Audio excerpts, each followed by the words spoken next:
Shalom, all praises to Yahweh Bar Shem Shai. Double honors unto the apostles and elders of Great Millstone who rule well, and shalom to you sincere Akim out there pushing the truth in sincerity. Um, Recently, you had the death of David Rockefeller, okay, grandson of John D. Rockefeller, who basically made a fortune in selling through the Standard Oil Company, uh, where he basically had a monopoly over the oil, owning about 90% of all the oil in the USA before, like, I believe in 1911, the monopoly was ruled legal. But still, when his death, he was said to be worth three in today's money, $340 billion. So that's how the fortune was found, established by his grandfather. Okay, and also his father, John D. Rockefeller Jr., moved into philanthropy and real estate, giving land to the Museum of Modern Art, the Met Museum, cloisters, even the Twin Towers, to show you how, and we understand the Rockefeller family is the American form of the Rothschilds. So they control the earth. So showing you the Twin Towers when they went down, that was part of their agenda. And we understand that because it was actually outlined by the Rockefellers, both John D. Rockefeller and also David Rockefeller himself, which I'll bring out. I want to bring out some quotes on that. But I want to get into this article. Okay, this is from RT.com. It says billionaire banker David Rockefeller dies aged 101, 101. Former Chase Manhattan chief executive David Rockefeller has died at the age of 101. Rockefeller died in his sleep at home in Pocantico Hills, New York, on Monday morning as a result of congestive heart failure, according to a family spokesman, Fraser P. Seatel. Okay, and he had 6 heart transplants in his lifetime. The sixth one actually being at the age of 99. So he lived more years than was needed, and it makes all the sense him dying from heart failure. Okay, and just another point to mention is that his father and his grandfather both donated between them $1 billion towards health research, 500 billion each, 500 million each, basically. So I believe that we know that the elites are all into transhumanism, trying to, you know, extend their life, become immortal, and you know, it's fitting that he actually died as well on the day of the spring equinox. Now, if you know anything about the spring equinox, when you deal with paganism on the left hand side, they believe it's the start of spring. And also they believe that, when you deal with pagan holidays, it's held in high esteem. That's why you have Easter. You have different, if you check into many different cultures around the world, they have many high holy days dealing with the spring equinox. So it's fittingly died on that day. You never know what they could have tried to do. They could have tried to, you know, use that energy to do a transplant, another heart transplant, or they could have actually used that. They could have even done something like they show you in the movie Get Out, where basically, brain transplants into a younger body and etc. etc. Okay, but the point is he's dead. Okay, the businessman who had the estimated fortune of 3 billion retired as the head of Chase Manhattan in 1981 after a 35-year career. In a statement from the Rockefeller Foundation confirming his death, Rockefeller was described as one of the most influential characters in the history of American philanthropy and finance, considered by many to be America's last great international business statesman. Okay, and most of his family, the Rockefeller family, that clan of demons, they all got jobs within finance. I mean, I believe finance, but I definitely know they got jobs within the government. Okay, you know, many of them they got various jobs, they places in key places of influence. And in one of the speeches that was leaked in 1991 of this same Rockefeller that died, um, David David Rockefeller, basically, he actually said that, you know, he thanks the Times, the New York Times, various magazines of influence for them carrying out their agenda for the past 40 years to make people more accepting to a new world order. Okay, in which he's greatly, you know, greatly responsible for. So lucky about that. I want to grab this quote, a few quotes to back up my point.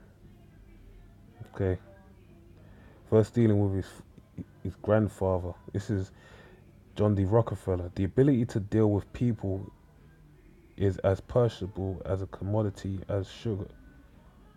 With people is as perishable as a commodity as sugar or coffee, and I will pay more for that ability than any other under the sun. So this shows you their agenda that they have in store. Which, when we go into the further quotes, you'll understand why I'm saying this agenda. But basically, John D. Rockefeller is actually saying that he really wants to turn people into a commodity. Okay, and you also understand that they had direct influence. The information, I'd have to go over it, but I advise you look into it. But I believe they're behind the actual feminism movement, man. You know, because they actually wanted to start taxing the people.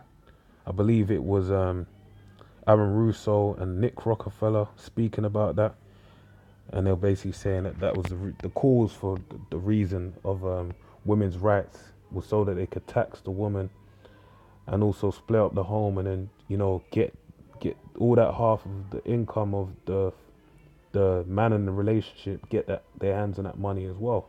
So that was them turning these people into a commodity. Okay, and that also goes into the New World Order, which, you know, the image of the beast is the New World Order, believing in, you know, following this agenda, this way of life, democracy, this religion, you know, do as thy will, and feeding into it. But then ultimately taking a mark which will turn people into total zombies. Okay, total commodities at the disposal of the elites. All right. So this is David Rockefeller now. We are on the verge of a global transformation. All we need is a right major crisis, and the nations will accept the new world order. Now, this one I want to come back to because this one's heavy.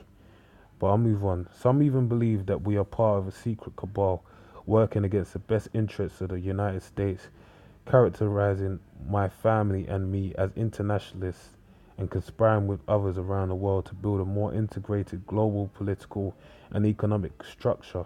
One world, if you will. If that's the charge, I stand guilty and I'm proud of it. David Rockefeller.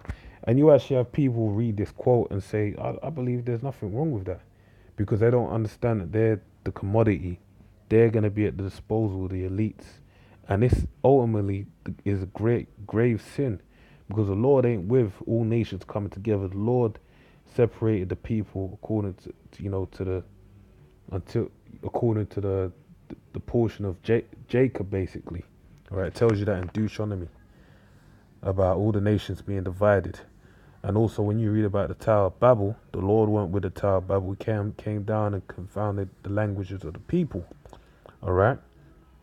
So let me just read a portion more on this article. This is Rockefeller often spoken about the importance of American capitalism, which he said brought more benefits to more people than any other system in part of the world at any time in history.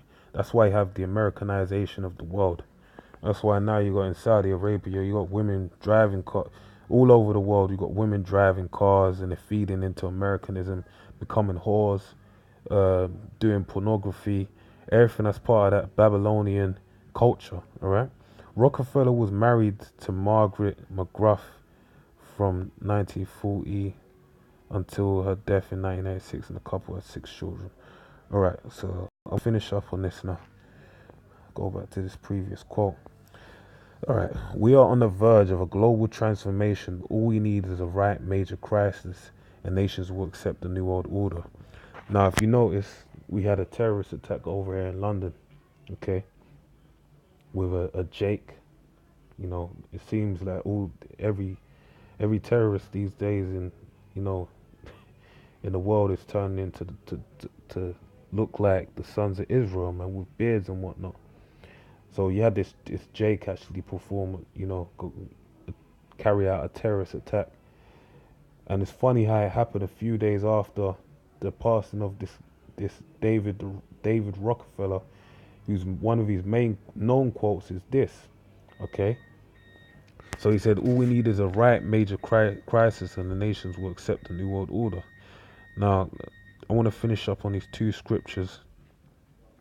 Psalms 49 and 11. Their inward thought is that their houses shall continue forever. That's right. You see, David Rockefeller didn't see his death coming. He obviously knew that he had health implications, hence why he had 6 heart transplants. But obviously he believed that this New World Order would be established in his lifetime, right? And a dwelling places to all generations. That's their belief.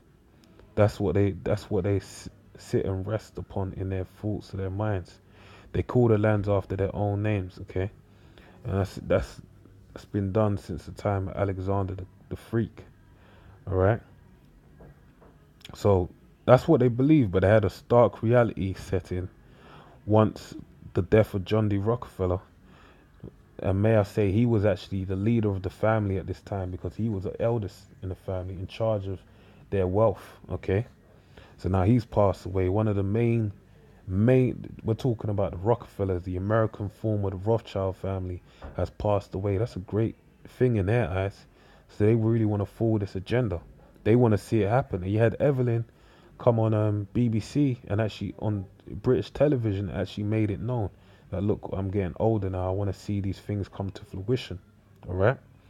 So now this is true to the scripture. This prophecy playing out before your eyes. Revelations 12 and 12. Therefore rejoice, ye heavens, and ye that dwell in them. Woe to the inhabitants of the earth and of the sea.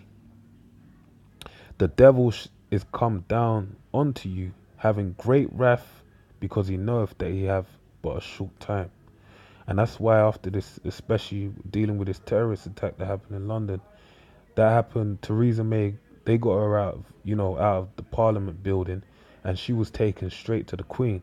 Then after the Queen, she was taken to the Cobra meeting dealing with the police forces, where they actually hashed out the forward steps that need to be taken to tackle terrorism, okay, which is basically more infringements on the rights, the little left rights that the people have in this land, okay, to forward their agenda, because it's only going to get worse. It says the devil is come down, the devil being the so-called white man. That's why it mentions, the devil's, the so-called white man is come down onto you, having great wrath, okay, and we're yet to see, the greatness of his wrath is yet to be seen. That'll be shown in the time of Jacob's trouble, okay, because he knoweth that he have but a short time, and he knows he has a short time, especially when you have the eldest over these families, the elders over these banking elite families, these devils, these Edomites. They know that they don't have a long time upon this earth, and they want to see these things manifest before their eyes, everything they've been working for. So with that, I pray you're edified. Say all praises to Yahweh Hashem El Shai, double honors unto the apostles and elders of Great Millstone, and shalom to you sincere Akim. Shalom.